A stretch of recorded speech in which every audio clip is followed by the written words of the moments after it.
Hi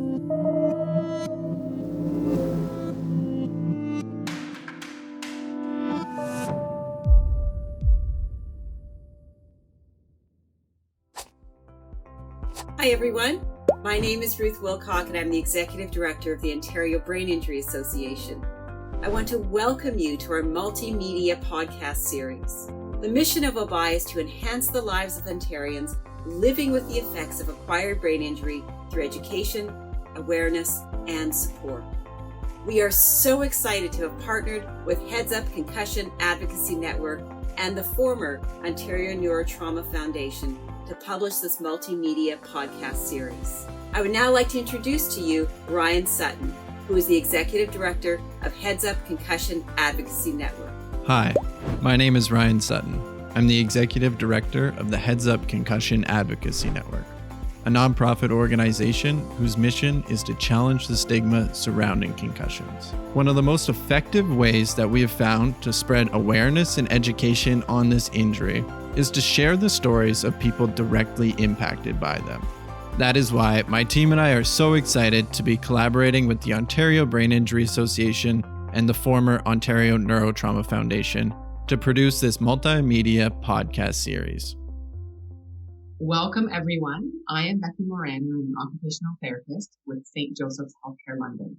I work in the ABI program in outpatients, and I am here with everyone, and they're joining me today because they've had an experience in adapting to a new way of life following a concussion or traumatic brain injury. My name is Blair. I'm Cora. My name's Anne. Hi everyone, I'm Layla. I will not be sharing my video today. Thank you so much for sharing, everyone. So today we're going to discuss some challenges that you have experienced since your concussion or traumatic brain injury. So what are the ongoing challenges that you are experiencing right now?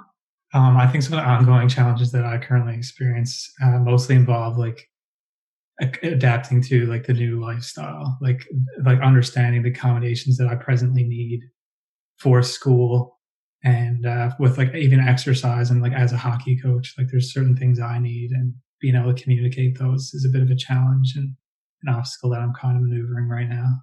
Okay. Thank you. And Cora? Yeah, I think, part of the biggest challenge for me is like Blair said, adapting to some of the new things that come after you've had a concussion. But I think also I still struggle with accepting that there's still these challenges that I don't necessarily want to have or didn't have before. So there's a lot of acceptance for me that comes around with having a concussion and having an injury. And Layla? I think one of the biggest things for me is noise sensitivity. And, prior to my concussions, I would go out dancing with my friends, go to concerts, even in, noisy restaurants. But now that is quite challenging. And I really do have to manage those sensory stimulations a lot more. It's probably the major thing for me. For sure. And Anne? I would say that definitely similar to what everyone else is sharing, changing my mindset, because I had a plan right before my concussion. And so having to slow down, adapt, and realize, oh, well, this isn't necessarily a no. It's just, let's pause and wait. And because I also have a sports background, in some ways it's actually counterintuitive, because in the sports world, they're really encouraging of the fact that practice will make you improve. More is better. So I struggle with thinking, oh, I'm just going to do more physio exercises and that's going to make me better. But then I overshoot my threshold and I'm worse. So trying to not do too much, but then figure out how to go back into the world. Thank you. Have you noticed any challenges externally from yourself, such as social challenges or family challenges with all this? I would say that definitely with myself, I've had to learn to be more gentle with myself and realize, what are my big rocks? What do I save my energy for that I need to do? And then what can I modify and maybe do that's not so urgent? And then with regards to family and the social aspect, definitely having people not always understand, because in the beginning, I'd have to sit in a dark room and have people bring food to me, and they didn't always understand. So, being okay with people not understanding and doing what I needed to do. Very true. Mm-hmm. Thank you. Blair, you had your hand up? I think when it comes to friends and family, it's been like a big obstacle for me, especially early on. Like my injuries occurred in 2015, and I was almost like unrecognizable until mid 2018 to my like family and friends. But they'd see me and I looked kind of visually, I looked there, but like mentally, like I'd be there for a half hour and then I'd spend the next 3 days in pretty rough shape. And there was almost like a general, I would say it's like like it wasn't appreciated that it took 50% of my battery to show up to lunch for a half hour. Whereas that was like huge for me, but then it was just like, oh, I only saw you for a half hour. So I think finding that balance between family and friends when they don't necessarily understand has been one of the biggest obstacles, and still kind of continues to be one like that. For sure. Cora? Yeah, and I couldn't agree more with what Anne and Blair have talked about. It's that concept that people you're misunderstood and you physically look well, but mentally you're struggling. And so, for me, that's why, like, I haven't mentioned this yet, but I started Beats for Brains, which, I used as kind of like an outlet to, explain to people that I couldn't talk to on a regular basis, kind of like what I was going through. Like I would blog and I would post, videos and saying like, this is what it's like. Like, this is when I have what I like to call a bad brain day. Like, this is what it looks like, So I think advocacy is something that we still as a community really need to, not just friends and family, like the community as a whole, to your school, to your work. For sure. Just trying to get it across to people, like what it's like living like this. For sure. Yeah. You guys are advocating probably 24/7 for yourselves. Yeah. Layla, you had some comments on this one. Yeah. When I think about challenges within myself following my concussions, one of the big ones is acknowledging that it takes me more time than it used to do certain things, and recognizing that doesn't mean I'm less intelligent or less smart than I was before. And there was a period of time where myself and even my family members, I wasn't getting good grades when I was in university because of my concussions. And my parents would say to me, like, are you just not studying? Are you not trying? Like, what's going on? And I started to take that on and think of myself as possibly lazy or not trying hard enough. And it did take me a long time to just figure out that it takes me more time and that's okay, and just find strategies that work for me. And it might not look like what it looks like for someone who has never had a concussion or doesn't have a concussion. That doesn't mean I'm any less smart than I was before. It just means that my brain has changed and I need to find different ways of making things work for myself. Right. That's a great way of looking at it. Do you find that as time goes on, that people's empathy and support has changed over the course of that time? So I've found that it did change over time, and it did get a bit better with time. But it almost took my family and friends seeing me at my absolute worst for that to happen. Like, there was a point in time where I went backwards in my recovery pretty dramatically. And it wasn't until that happened that people started coming around and being like, geez, like because they could see it, they could visually see it. And like for the first time so I think that was something that kind of got people cluing into my life. Yeah. And Cora, how about you? Yeah, I definitely think with time, people kind of understand, like, I'm sure I'm not the only person here that didn't think this was going to last like it has. Like, you so often hear, oh, in 10 to 14 days, like you should be good to go. And then, you hit the 3-month mark, you hit the 6-month mark, you hit the 1-year mark, and you're like, when are these symptoms going to disappear? And I think that to me was like, once you kind of hit that chronic mark is when people really start to be like, oh, this is something that she's adjusting with. And, I think also too, like the more I was vocal about what I was experiencing, and, I don't know about my peers here, but at the beginning I had a hard time saying like, I'm not okay. Like it was like, oh, I'm fine. Yep, I'll be there. And then like Blair mentioned, like for 3 days after you had that lunch, you're like, why did I go? Like I'm struggling. So I think the more I advocated for myself and like what I needed, and the more I talked about the struggles I had, the more people's empathy changed towards me. That's great. And Layla, how about you? I totally echo what you just said about being more vocal about the challenges you were experiencing, and that translating to people being more supportive and empathetic. I think the more I started to express what it is that I need from others in a relationship, whether it's with my family, friends, coworkers, everything started to improve. And that came also with a better understanding of the changes that have happened, and really taking time to reflect on what I need and being able to communicate that. So that communication was key. Yeah, absolutely. And being able to communicate out. Very good. And Anne, how about you? I definitely agree with what everyone has been saying, that communication was the difference because people can't see the symptoms.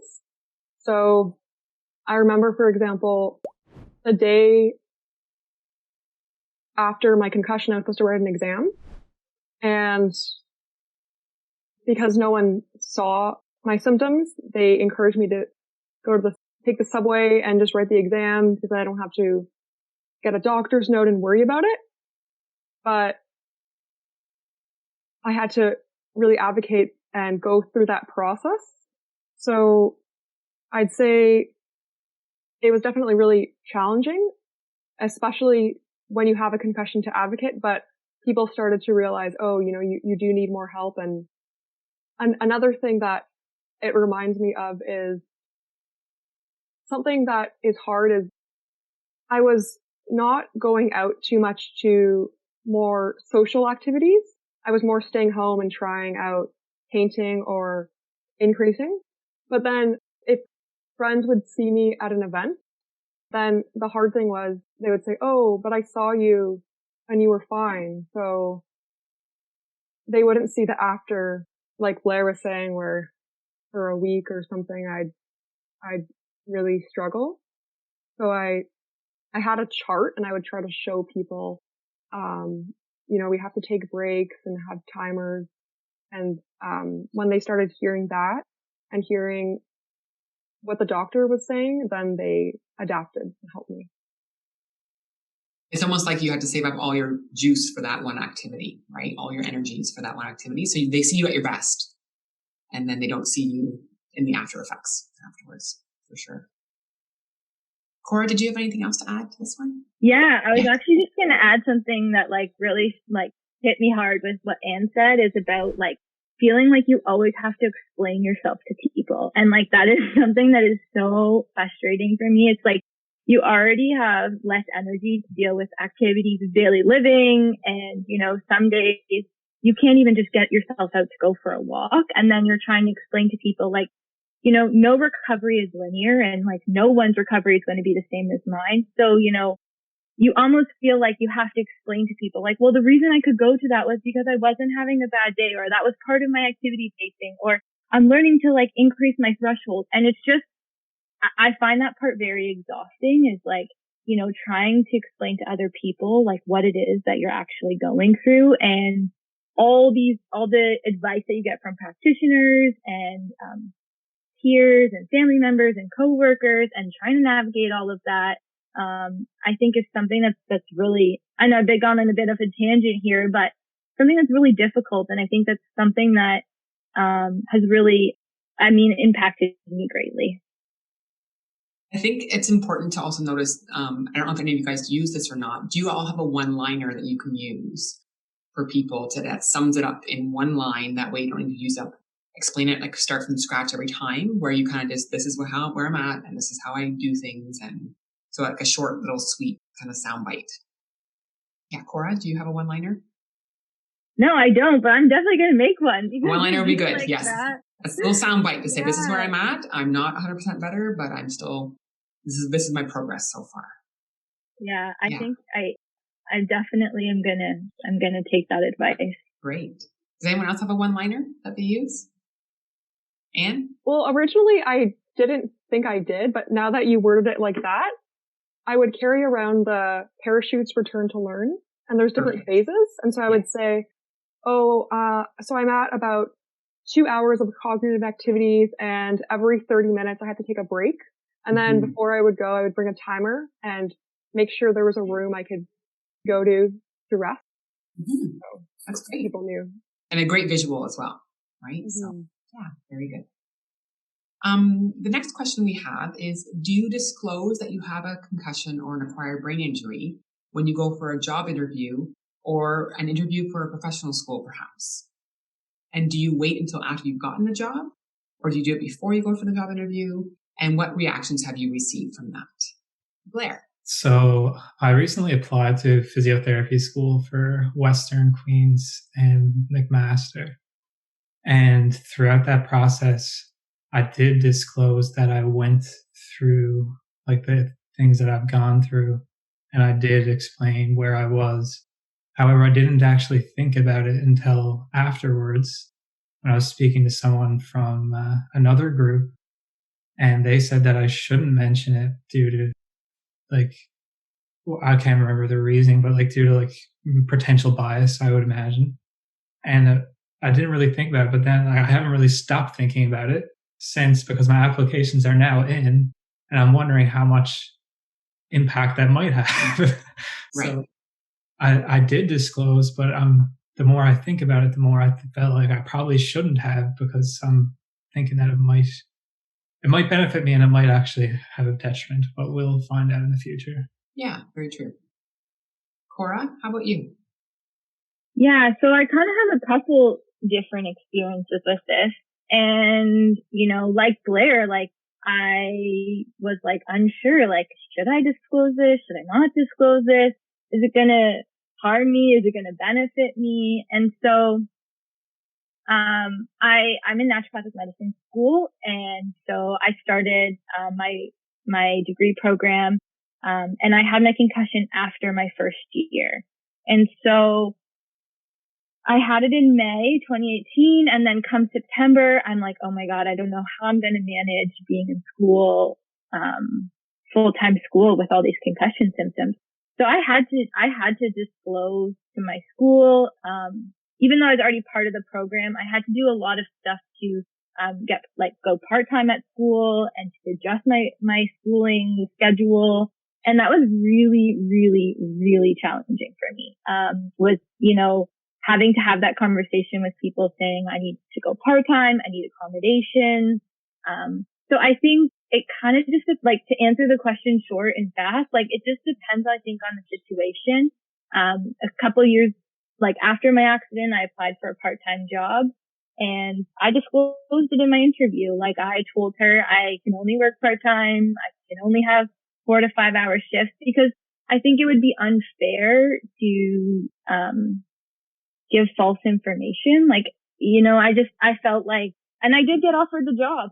She was like, hey, I appreciate your honesty and that's what you're capable of. And I, offered to support that with medical documentation. So I think, it just depends, in the short and fast. I think it just depends on the situation and the job and the school and what you're applying for. And, where you're applying to a healthcare role. And I feel they shouldn't judge you for something that you've been through with your health.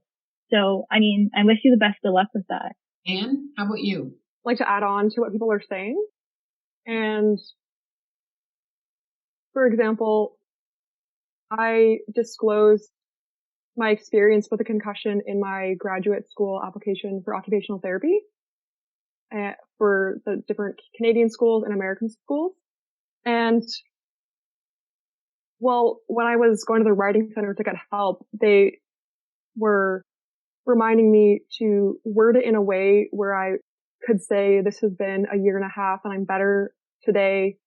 So I have these transferable skills that will allow me to be set apart because of that empathy. And so I tried to frame it in a way that this personal challenge has provided me with skills that I can now help for people in similar situations. And another experience that I wanted to briefly share was, so I haven't ended up applying for jobs yet because for the year and a half, I've slowly been increasing what I have been doing in the world.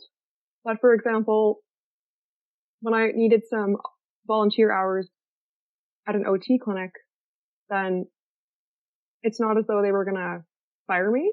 And there wasn't that fear of losing a job. And also I know that OTs are very understanding and accommodating. So they were really supportive and that was a good experience. That's great. Layla. For me, in my current role, I work in the field of brain injury, actually, and I've kind of been lucky in that way where there's a lot of support around me, and I'm fairly certain in my job interview, I was explicitly asked, do I have lived experience with concussion or brain injury? And it was very easy for me to open up about that because I knew that would be looked upon favorably in my current role, that I have lived experience and I can bring that to the table in my current role. But in future applications, job applications, or for professional school, I might be somewhat apprehensive to share that. And I think it really does depend on what you're applying for, how receptive you think the people who are reading the applications will be to hearing those experiences and being empathetic towards them. So I think it really depends. So context makes a big difference with it. Mm-hmm. Yeah. Mm-hmm. For sure. Thank you, Layla. Great. And Blair, did you want to come back around? Do you have another comment to make? I did. And just because I want to circle back to like the initial question had something to do with like employment as well. Yeah. Like Layla was saying. And like I was in the military and there's a pretty substantial number of people who suffer concussion in the military. Like it's well known.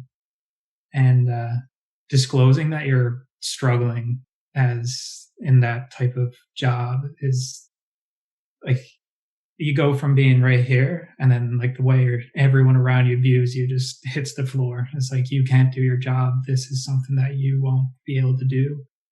On to the next person. Like you're disposable. So it was very challenging for me post injury. Like I wanted to recover and I wanted to recover yesterday and I couldn't. And I kept going. I kept doing my job and ended up in situations that put myself in a bit of a safety issue and along with others. And it wasn't until that happened where I was like, this is it. This is where I need to reach out. Like this is help needs to happen. So I think that disclosure part is also an aspect to like when you're looking at your employment history. And for sure. That's great. That's a good segue actually into the next question, Blair. How has your identity changed throughout this experience? And is there anything you have learned about yourself following your concussion that you didn't know before? So my identity changed big time. And this is something I talk about a lot with a lot of the people who I speak to on Instagram and social media. And I went from this pretty different person. Like you wouldn't even be able to be in the same room with me. Like I was almost an intolerable person when I was still serving in the military. Like I was zero empathy, zero care. It was just do my job. All I wanted to be was an alpha male infantry soldier. And now, like, since going through this, like, I've come to realize that, like, there's a whole other world of people who are just, and it's not even only in this concussion world, it's all over who are going through certain pathologies that we can't even begin to understand. And it wasn't until I physically went through this, and it's kind of selfish and unfortunate, but it took me till that happened to really see how much everyone was going through and empathize with that. And like it changed me, and maybe, hopefully, I think it's made me a better person. Yeah. Very good. Thank you. Cora. Yeah, I was just going to kind of like piggyback off what Blair was saying. Like, it's so true. Like until, and it's unfortunate, but like until something like this happens to you, you don't quite understand other people's realities, which is, you know, it kind of circles back all the way to the beginning of this interview when you asked about people's empathy and explaining yourself to people. Like something I've also learned is that I can't always expect people to understand what I've been through because they haven't been through what I've been through. So, I mean, anyways, that's, you know, like I said, it just kind of comes full circle. But for me personally, like before I had my accident, you know, I didn't struggle with school. I was working out. I was having, you know, I worked a part-time job during university. I was very social. And then I had a workplace accident, and so many avenues in my life were like taken away from me. Like I think Layla mentioned, you know, going out dancing and like going out to lab bars. Like I couldn't do that now, or, you know, I struggled to do so. And I think we've talked about this a little briefly before, like that acceptance part of accepting kind of like what you've been through. And, you're so much more empathetic to people's situations. You know, going through, you know, if like mine was a workplace accident, so having to deal with insurance companies and WSIB and all of these things that come with disability. And, you know, it opened a whole new world for me, like understanding like this is what people deal with when they're in chronic pain. And it's almost sad that I was so naive and so unaware of it before. Mm-hmm. Thank you so much for sharing, Cora. Great response. Layla, you have some comments on this one too? Yeah, I think it's amazing to hear everyone else's experiences because in a way they're all very tied together. And in terms of how my identity has changed through this experience of having a concussion or multiple concussions in my case, I was a provincial level athlete when I was in my teens, and having to stop playing team sports was really, really hard for me because a lot of my identity was built around being part of this collaborative team and the adrenaline that comes with being on a soccer field. And part of that, you know, that I don't think can be replicated in anything else other than a team sport, or at least I haven't figured out a way to do that. But I've really been trying to shift my perspective and I think hone some of my other strengths and abilities. And I was a personal trainer for a little bit. And so I was still able to use some of that skill set I had built through team sports and apply that in my personal training. So, but yeah, it was really hard giving up team sports. For sure. Thank you so much. And Anne, how about you? Well, I would say that, first of all, what you said, Layla, actually really spoke to me because I got my concussion in a soccer game and I ended up scoring the goal, after having a collision with the goalie. But that was very life-changing. And I think sometimes about how you probably will never know the impact. And it's made me look at life in a different way because I've realized, for example, that this actually has been one of the greatest gifts of my life, to be able to realize, actually, I don't need to perform and earn. I can just be instead of do. And all throughout university, especially, I was in this mindset of trying to get really good grades to get into grad school. I mean, I still was involved in extracurriculars, but I would perform and play sports. And it was very hard for me to let my friends in because there's definitely some shame and realize, oh, well, when you visit, I can't really be a host and treat you as a guest, give you cookies. At the same time, that was actually really beautiful to let people love me in my vulnerability and insecurity and have that acceptance. So that was actually really freeing. Great.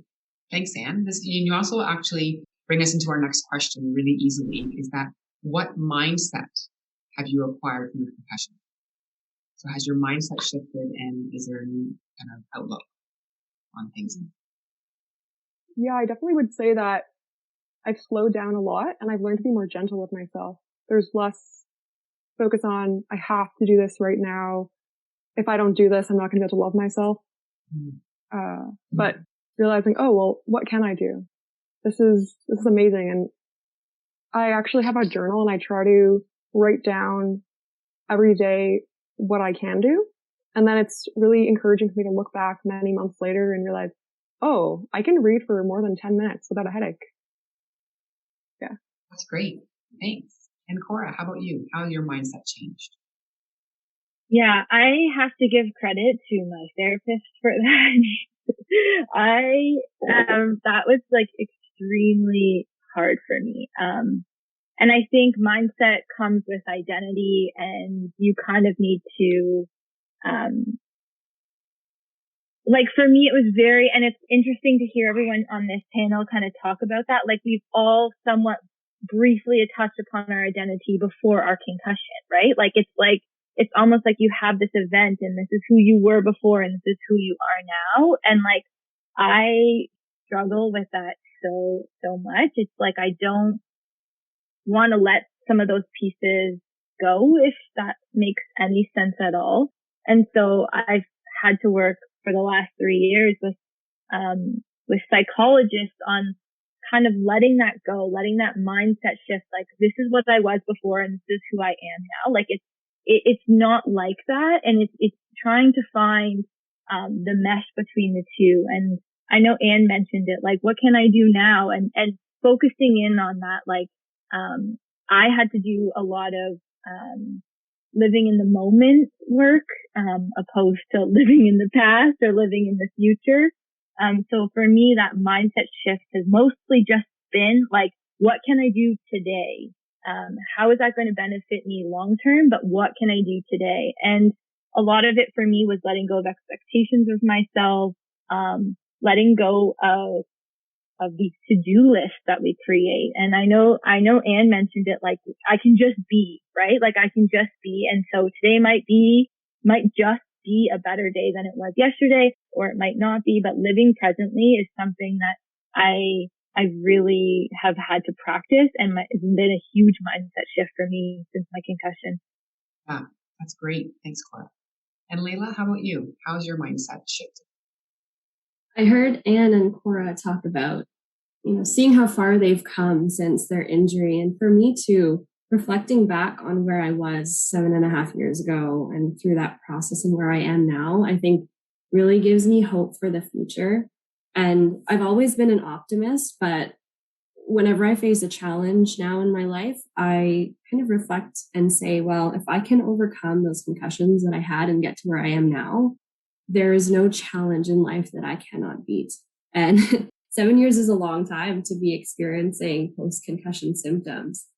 And, learning to deal with that and overcome that, I think any other challenge in life is so much more short-term than that. So that really helps put things into perspective for me. For sure. Thanks, Layla. And Blair, how about you? I think for like mindset for me personally, like I was a very closed off person prior. There was no way you would ever know what emotion I was feeling. There was no way that I would talk to you about the emotion I was feeling. I just was super closed off, and I always was.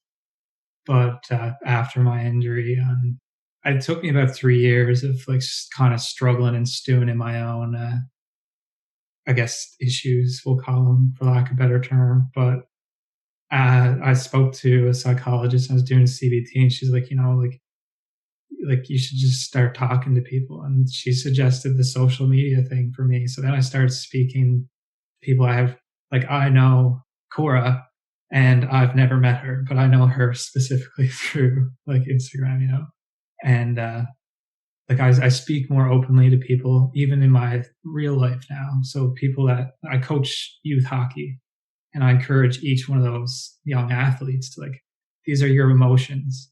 You need to know that I'm here to listen to them.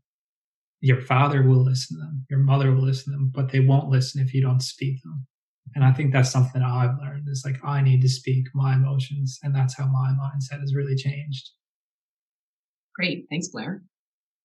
And did you want to circle back around? Yeah.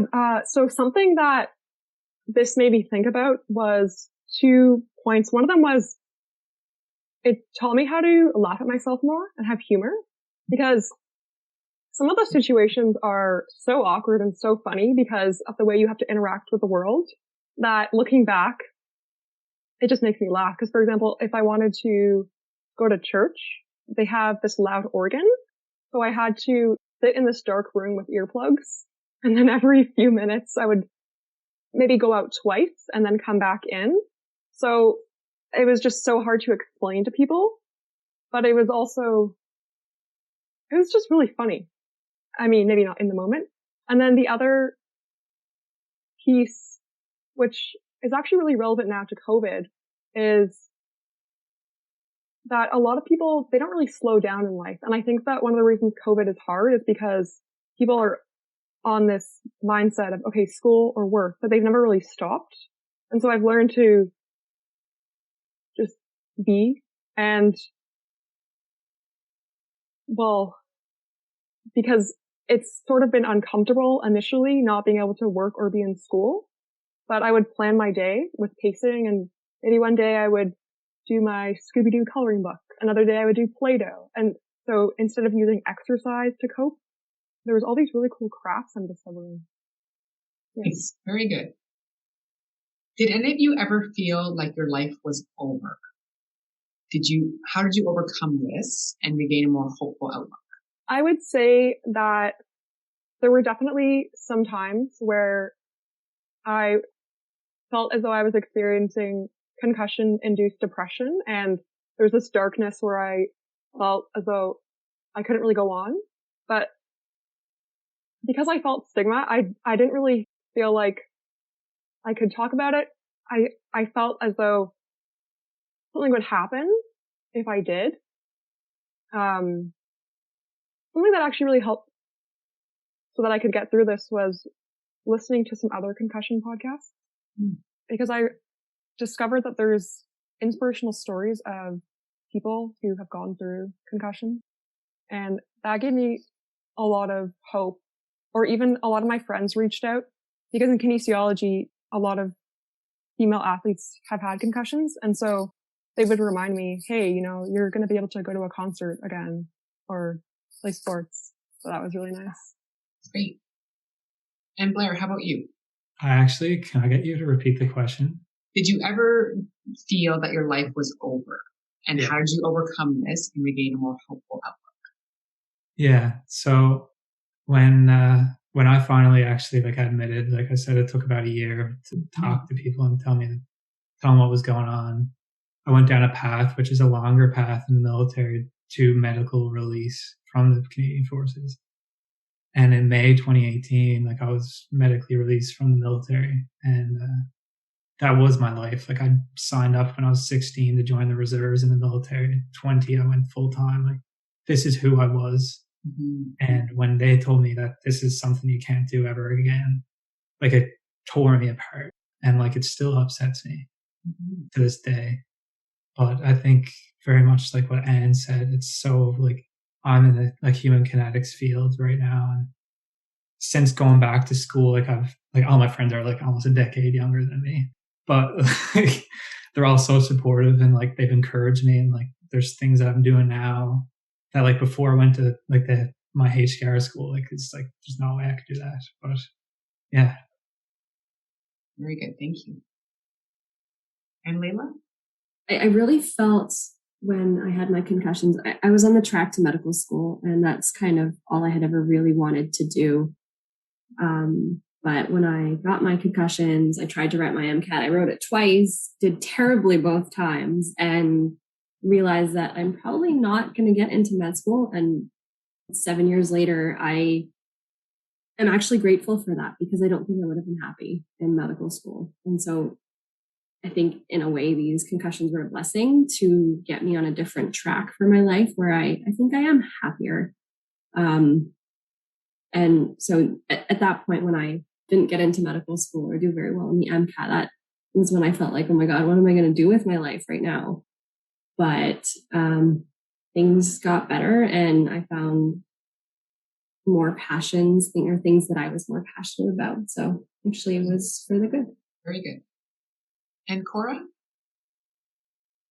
I just kind of want to comment a little bit on like a theme I've seen here. Well, first, it seems like we're all, in kinesiology and all have some sort of connection to healthcare, which is kind of just an observation and kind of interesting.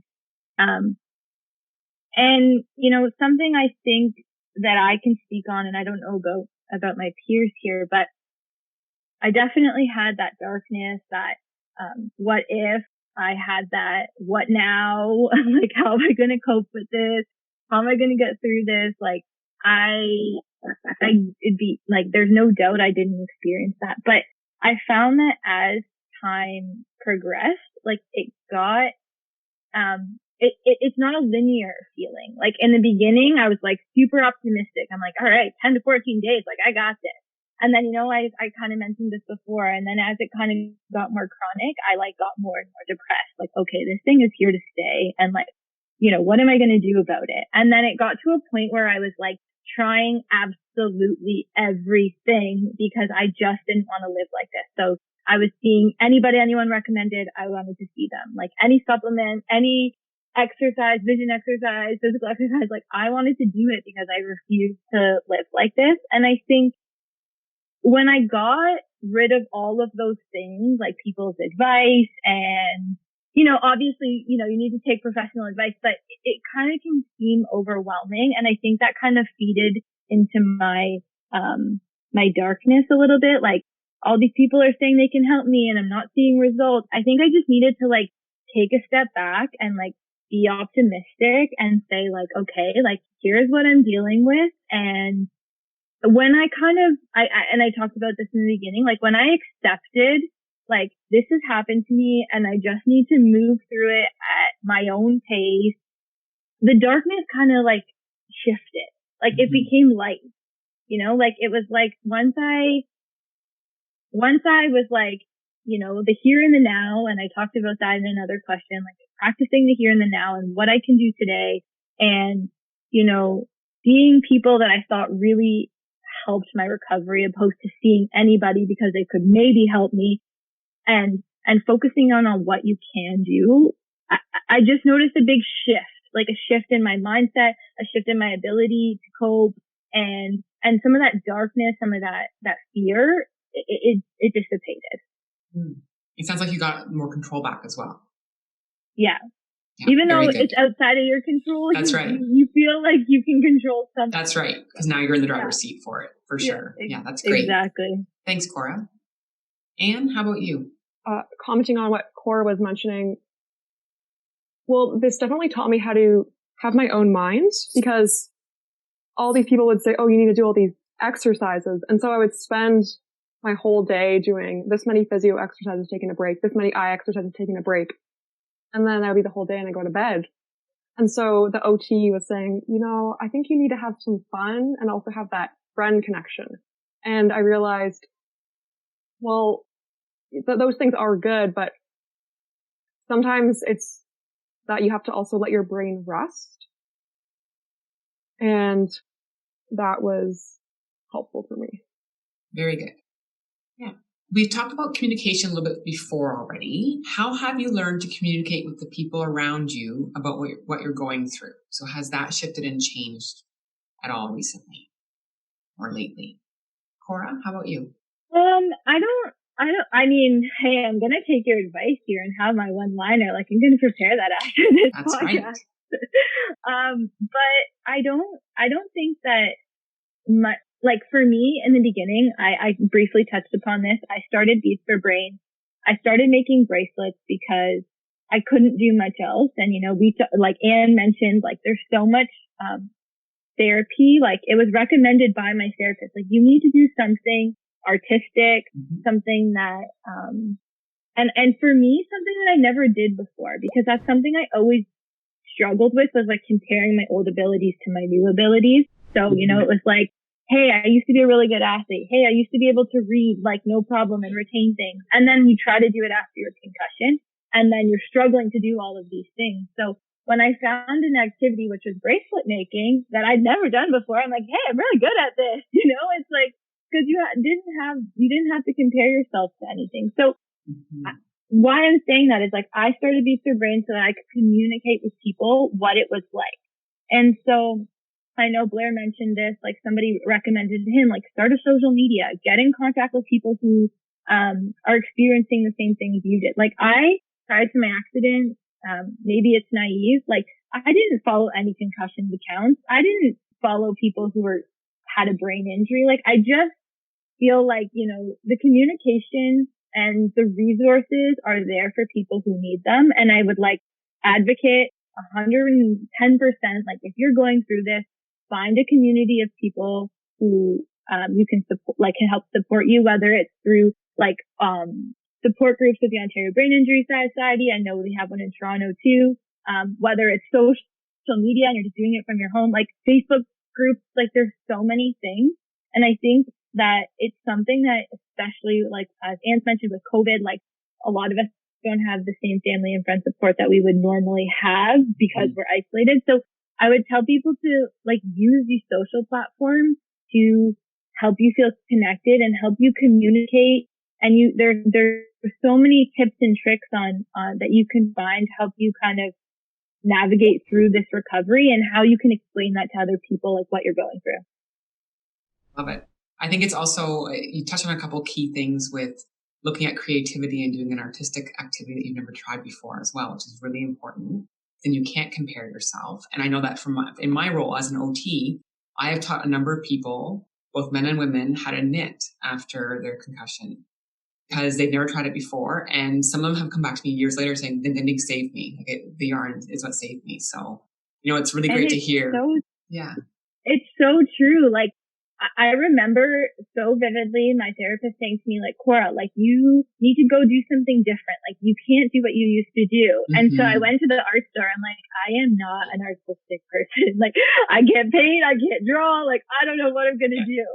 So I was like, hey, I'll try bracelet making. And like 3 years later, like I've sold so many bracelets to Look people. what you've done. And it's an awesome way for me to communicate with people and share. So I would advocate so much to people to find a hobby, find something that brings you joy, and it starts communication, it starts networking. So yeah, I agree. And Blair, you wanted to comment as well. I think one of the most essential things for anyone experiencing concussion or TBI, anything of the sort, is just understanding that when you communicate, there's a gigantic portion of the population who just won't understand.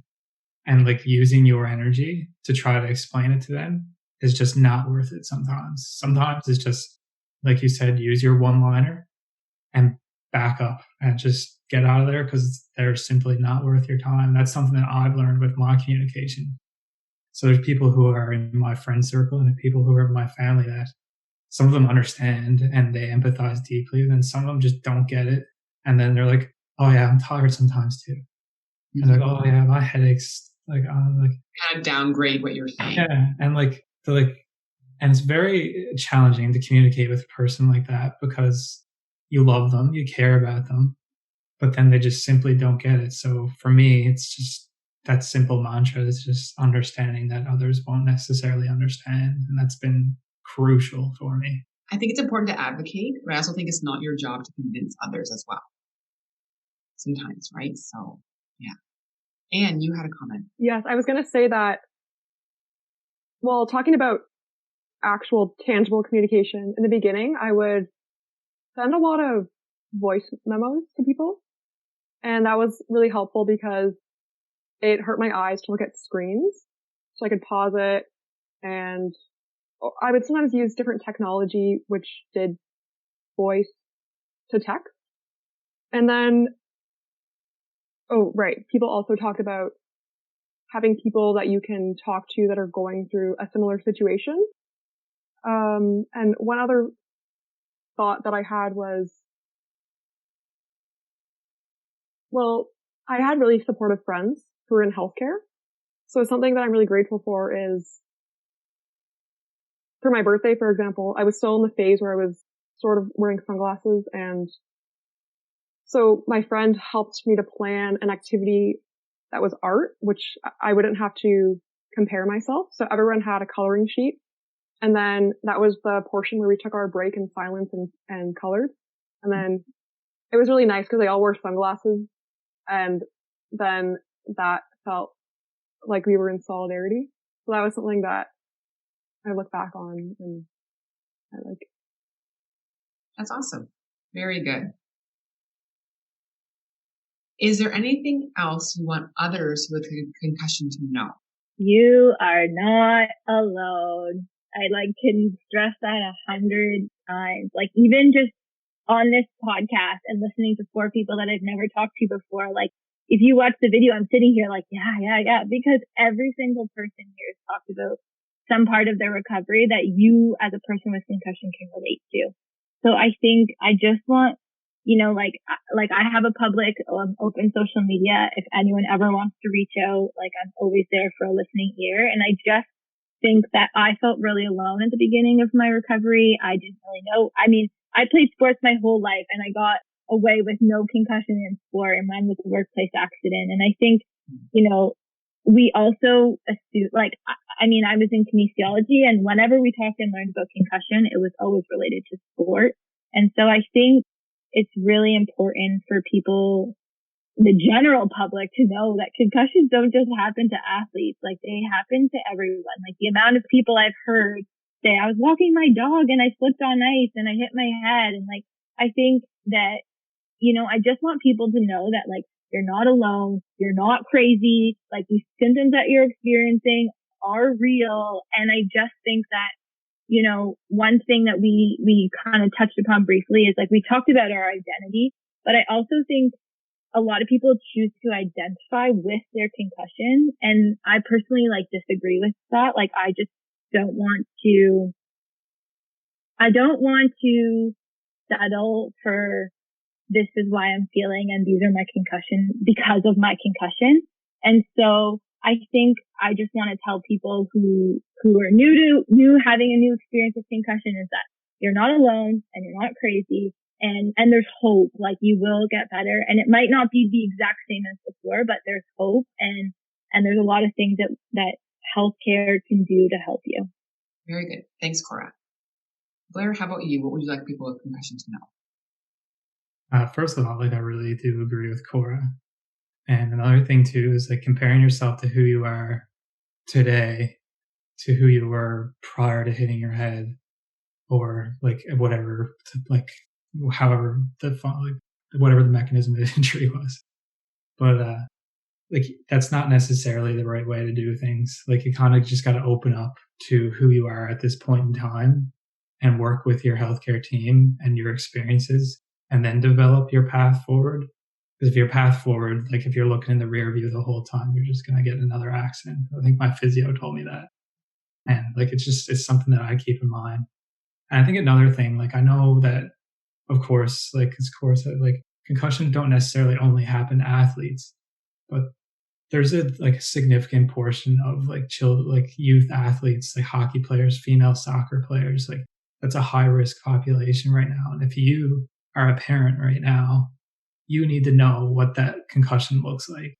And if you don't know what it looks like, figure it out, because in my specific scenario, I almost missed an entire year in grade 9 because of bouncing back from the doctor being on the ice to hit. It was a struggle because nobody knew what was going on. So if you don't know what's going on, educate yourself by reaching out to any of the programs like HeadsupCAN, or even one of us on Instagram. We're more than happy to point you in the right direction. There's certainly a lot more public health information about concussion out there as well, which is awesome. Anne, how about you? I'd like to comment first on more of a general macro approach in terms of that the evidence has changed, and it's important for people, parents, educators, to have the awareness that exercise is really important in your recovery. Maybe it doesn't mean that you're going to do the same capacity as you were before, but it has been proven that if you're able to have blood flow to the brain, then it could help mitigate some of the longer symptoms. So comparing that to being in a dark room and doing nothing, it's like a muscle and you have to slowly increase that because not everyone knows that. So I wanted to start off with that. I'd also like to talk about how I wish that it was easier as a student to have accommodations because it's really hard to go through that process with a concussion. So something that my friend told me who had a concussion was don't downplay your symptoms and don't feel bad for asking for what you need. Because if you, for example, sometimes have headaches or if you're looking at the screen and your symptoms increase, then say that. Don't say, oh, it's only sometimes, because then if you need extra time for an exam, that will definitely help. And another thing I thought of was it's really important. So this is sort of similar to what Cora was saying, but everyone has a different concussion experience. So you can't compare yourself to other people's recovery also. And that was really hard for me because someone had a concussion at the same time and then they got better. But it's not like that. So that's something that is, it's not that you're doing anything wrong. It's just, you have to go through that process. It's very individualized. Mm-hmm. Yeah, it's your journey. Yeah, I agree completely. Good job. Thank you so much, Amy. Okay. Layla. I agree with everything that's been said so far. And I think the one thing I'll add that I want others with concussion to know is do your research, because there are a lot of great services out there and there are some not so great services out there. And like what Anne was just saying, what works for one person may not work for someone else. So do your research, reach out to different professionals. It's okay to ask questions. And just because a professional is saying that this is the route you should take, question it. Figure out if it's going to work for you. Can you financially afford it? Are there other options? So really just take the time to do your research and don't get roped into things that you don't want to be paying for or doing, and that might not be the right fit for you. I would say there's probably not one magic bullet that's going to fix everything either, right? So there's not one therapy or one thing that's going to be the be all end all. It's almost like a mix of different things together. So some people are looking for that one magic thing or that one thing that they're missing that's going to make it all better and fix them. And usually it's not this. Right? Cora, did you want to add something to this? Yeah, I'm laughing over here because I'm like, hey, that was me. I was like, who's going to fix me? Because, you just don't want to, yeah, like that's, I'm like, I think that once I wrapped my head around the fact that I had a brain injury and that my brain has changed and that no one's going to be able, no research, no practitioner is going to be able to say to me, like, this will for sure fix you. Like, I really had to wrap my head around that. And like once I mentioned this before, like once I truly kind of like took a step back and like looked at all the things I was doing and like what's benefiting me, what am I financially able to afford? Like, what is a true expectation? Like, I can't run on a treadmill right now, but I can maybe walk around my block. So I will do that. And so I think once I took like a really objective type view to my recovery and what I was doing, that's when I really noticed a big shift. And I kind of wanted to touch on one more quick thing that Anne was talking about in terms of accommodation. And I had to go through that process with my school. And it was, I think the harder part of accommodations was admitting to myself that I actually needed them opposed to getting them. So that was a big barrier for me and feeling okay of using them. Like, it's okay that I need extra time. It's okay that I need to reschedule this exam. And in terms of getting access to that, normally, and this is advice I've given to other peers, is that there's somebody from your school who's usually assigned to like academic success. Go talk to them because they know, there's other kids in your program that have learning disabilities or medical needs. So they will have there was things that I didn't even think I needed that they were like, hey, you might benefit from this. And so I would definitely, suggest to people to speaking to those people. And if the forms are too much for you to fill out, like fill them out with your occupational therapist, fill them out with your psychologist. Like don't do it on your own. And, they'll help you say like, for me, for example, I never thought to think like maybe I shouldn't have my peers doing manipulations or acupuncture on my neck, but that was something my school suggested. So I think it's really important that you just are open about your struggles. Like Anne said, like don't underplay what you're going through and let them give you recommendations on how to support you. That's great. And start early, right? Don't wait too long because it takes time and there's a process involved and it takes time to get those things in place for you as well. Yeah. Don't go the week before exam saying you need help. Start in September. Yeah. Start in August, even before school starts. Yeah. Yeah, for sure. Yeah. That's a really good tip of advice. Yeah. Blair, how about you? I just had one more additional point that I wanted to add, and it's not necessarily directed at people experiencing concussion, but it's just the general population. That's if you see someone out and that they've just experienced a concussion and they're a month or two down the road, the conversation shouldn't be, oh, you're outside, you're doing things are great right now, things must be all better. It should be how are you feeling? How is the energy? It shouldn't don't direct your conversation to, oh, you're looking better. Oh, you're feeling. Direct the conversation towards their feeling, because I know myself, I'm at a point in my recovery now where my sub-threshold training allows me to go up to 155 beats per minute. So that looks so I was taking on endurance training. So people are looking at me what do you mean you have symptoms and you're riding tri-bike and you're running? I'm my heart rate sits at 145 beats per minute. Never experienced anything, but I have people being oh, you're better, you're healed. It's magic.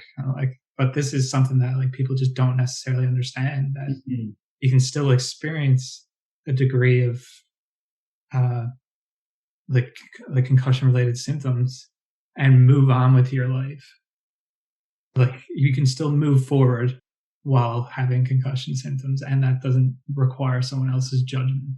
Yes, that's very true. Thank you so much, Blair. That's great advice for everyone. And Anne? That was actually really eye-opening, because what you were saying, Blair, made me think of another way of wording this question. Advice you could say to a peer of someone who is supporting a friend with a concussion. Mm-hmm. Because one of the hardest things for me when I would be out would be when people would say to me, oh, hi, you look great. Welcome back. And that was, I know they meant well, but it was really hard because I maybe looked fine, but there was a lot that I couldn't quite do. And so if people could word it more, I mean, they can still welcome me back. That's really lovely, but maybe, hey, how are you doing? Something that's framed in a way where you can ask more. Mm-hmm. Or we've really missed you. Mm-hmm. Right. Welcome back. We've really missed you. Mm-hmm. Yeah, very true. Do you now disclose to friends and coworkers about your injury? I like to think I'm pretty open about it. I think sometimes it's hard. I went part-time at school, and then the following year I was in a whole new cohort, right? So people would be, it was almost like this stigma or this judgment, oh, she failed. You can kind of feel it. And so I always felt like I had to disclose, or I had to defend myself, oh, and then, this is when that one-liner would have come in perfectly, because it's what do I tell them? What do I not tell them? Okay, I had this accident, and then I had a concussion, and I had to go part-time at school. It just, sometimes I felt like I didn't even want to talk about it anymore. It's I'm already struggling enough, and I don't feel like this person really needs to know what I've been through. But then the other part of you is but then they're judging me because they don't know what I've been through. So it's kind of this catch-22 where you're I don't know what I should tell and what I shouldn't tell. So I'm serious about taking this one-liner advice. The one-liner is good. Yes. Yeah. I really do think that it kind of depends on your situation. It goes back to the job application. It goes back to the school application. Mm-hmm. I think you need to be in a place where you feel comfortable to talk about what you've gone through. And sometimes that's not the case, and that's perfectly okay. Like there's been plenty of meetings I've had with people when they've like assumed I was from a different cohort of the program, or assumed I'd failed, and I rolled with it because I just didn't have the energy to disclose otherwise. So to answer the question, I think, yes, most times I do disclose it, but sometimes I don't, and that's okay too. Mm-hmm. I think there's a fundamental need to justify things as well to people. And I would say disclosure does not equal defense with things, right? So you don't always need to defend yourself. You can just be and let people know what's going on as well. So I think that's a great answer. Thanks, Cora. And Blair, how about you? I think it mostly stems back to knowing your like specific audience that you're in front of. Like for me, in school, when we were in class, like there was presentations and I was getting back into presentations. My verbal memory was like, it's still not great, but I don't even want to get into it. It was bad. So people would ask me questions afterwards and I would get really embarrassed. And I wasn't open enough because I wasn't really answering the question. My verbal memory wasn't there. And then being open actually allowed me I ended up doing better in school because I was open, because I was telling people what I was doing and I was telling people why these things were happening.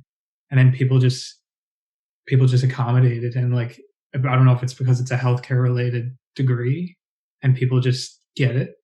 I don't know if it's like that. I doubt it's like it in a business or engineering degree, but people just got it and they caught on and I didn't really need to do anything. So being open was a big benefit to me. That's great. Thanks. And Cora? Yeah, I was just going to add on to something Blair said. Like one thing I did notice was like the more open I was with it, the more I was okay with it. And then the more other people were receptive of it. And then, like the cycle kind of continued. So the more I talked about what I was feeling, and then someone would say, oh, I have a cousin that had a concussion and they went through that too. And then they shared their experience with you and then you bonded over it. And so I think it, like by talking about what I've gone through, I've networked, if that's the word we want to use, connected, bonded with people that I never would have had that connection with had I not disclosed what I'd been through. So I do think there is some benefit and, learning to talk about what, like you said, what you're most comfortable saying to people, what you're not defending yourself, but advocating for yourself. And I just think like there's been so many beautiful things that have happened to me because I accidentally kind of said, oh, sorry, like bad brain day. And then someone's like, oh my God, you get those too. And then, you know what I mean? So I think part of disclosing is being okay with what's going on and you realize how many other people are in this journey with you or know somebody that's in this journey with you. Mm-hmm. That's great. Anne, yes. Well, when thinking about this question, I wouldn't necessarily disclose if it wasn't super relevant because, for example, if I haven't had the communication with people for a long period of time because of my recovery, then I have had the experience where people say, oh, hi, how are you? Well, this is more through messaging, so that's probably a different context. But then in that way, if sometimes I were to say, oh, I've been recovering for a concussion for this amount of time, then I almost feel like it's hard for people to know how to respond. But if it was a different context where it was in person and it came up a bit more naturally, or it was because of a tangible need in the environment that I needed modified, then that would definitely be something I would advocate for. Mm-hmm. And also, actually, when you were speaking, Cora, that really reminded me of how people would reach out to me because I disclosed I had a concussion. And then it was actually really heartwarming when a few people who had a concussion reached out to me. And so it definitely became a full circle and I was able to help. Yeah, those are That's great. a few thoughts. Yeah, because then you're in the helper role again, which is awesome. And Cora, did you have another comment? Yeah, I was just gonna like kind of touch what Anne said. Like, it's so true. Like, you know, the more, I think, like you said, it depends on the situation, how long it's been since you talked to these people. But one of the blessings that I've experienced with Beats for Brains is so many people have reached out to me like, oh, a friend of mine sent me a set of your bracelets and it made me feel really connected to this community. Or, you know, what have you tried that's helpful for you? Like, it's just, you know, things come full circle. And I think that's one of the really beautiful blessings. Like when you've gone through something so traumatic is that you feel like you've been able to help somebody else feel less alone in this journey. Mm-hmm. Very good. That's awesome. The last question on the list that we have is, how have you changed your goals since your concussion? I have to say that my goals haven't changed since I've had my concussion. How I get there has changed, and the barriers and the obstacles and the things that you have to do to get to those goals have changed. But for me personally, like, my goals haven't changed. And I talked about this briefly in another question. Like, I personally, how I've learned to cope with my concussion is not allowing my concussion, and I'm trying to find the best possible way to say this without coming across, I don't want to use the word arrogant either, but I really don't want my concussion to limit my life. And so there are so many limitations that come with having a concussion, but I choose not to see them as limitations, but as like hurdles or as like barriers. Mm-hmm. And so, and I'm trying to say this very politically correct, if that, I'm just trying to say that really and truly, I don't think that people should lose focus of their goals, of their values, of the things that they want in their life because they had a concussion. Like, you know, you might have, if you wanted to go from point A to point B, like, you might have to visit point C and point D to get to point B, but like, don't lose hope of that. Like, and that's something I think is what I see a lot, and I hear a lot of people's stories, like, oh, I don't know if I'll ever return to work, or I don't know that I'll ever get another job, or I don't know. And it makes me really, really, really sad to hear that, because I think that you shouldn't allow your concussion to change your hopes and your goals. You just might have to modify them. And that's the point I'm trying to make. Yeah. That makes sense. I know that in my work with patients who have concussions and brain injury, we play a lot of TED Talks with patients and as education to help with understanding. And one of the TED Talks we show is by Phil Hansen, and he's an artist who develops a shake in his hand, and he has to learn to embrace the shake and still do art with now a tremor in his hand. So I recommend that for everyone. It's a really cool TED Talk. You get to see a lot of cool art with it. And I think it's a great attitude of looking at embracing the shake as well, which is what I'm hearing loud and clear from you guys. Blair, how about you? What changes in your goals? I need to check that podcast out, because that's something I developed the left-sided tremor in my, like, from my brachial plexus down is a little shaky all the time. Embrace the Shake TED Talk. Yeah. By Phil Hansen. I haven't embraced it, I can assure you that, but I will try. Yeah. That'll be the first step. But anyway, for goals for me, I mean, my goal was to I wanted to hit the top of the Canadian Forces. Like, that's what I wanted. From, like, I was 15, I was getting ready to sign up for the military. I was 16, I was in the military. I was like, this is who I'm going to be. And I hit the top. And then that changed. Mm-hmm. And then we spoke earlier about how you've changed as a person and things like that. And now my goals look completely different. And do they mean less to me? No, they mean more to me now. Like, the thoughts of becoming a physiotherapist and having the opportunity to help someone that my physiotherapist has helped me motivates me more than anything ever had in my entire life. So I think that my goals might have looked completely different, sound different. I might look different, sound different, but my goals are like, I've reached higher now than I did before, because my concussion allowed me to see the skills that I actually did have to persevere throughout the recovery that I've been going through. That's great. And Cora? Yeah, I just, something that Blair said, I really agree with is that, I think most of us here, are going to be in healthcare. And I think, you can use your experience to help other people. And so I think for me and my person, like I already talked about how my goals, I always wanted to be a doctor and how my goals never really changed despite having a concussion. It's just taken me longer to get there and accommodations and all it moving back home, living with new financial restrictions because of not being able to work.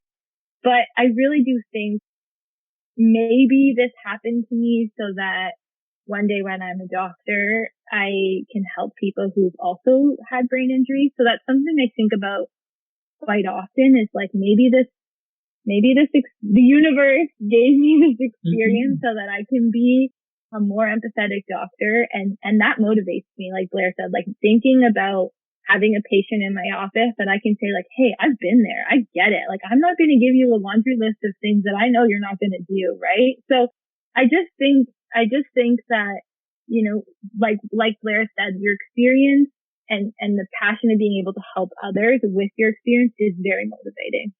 That's great. And Anne, how about you? How have your goals changed? Well, I would say that my long-term goal of wanting to study occupational therapy has stayed the same because I was basically filling out applications during the period right before I got my concussion. But through that process, it strengthened my decision because I got to work with an OT and I also discovered so many cool aspects about the body because I like to research. So I'd learned a lot about learning disability, ADHD, but also TBIs. And I find it so fascinating because I want to tap into that aspect of healthcare. I would say that perhaps in the future, I haven't decided yet if I will engage in too many contact sports or maybe I will be careful about co-ed soccer. Maybe I'll play co-ed volleyball. I don't know in terms of specifically that as one thing.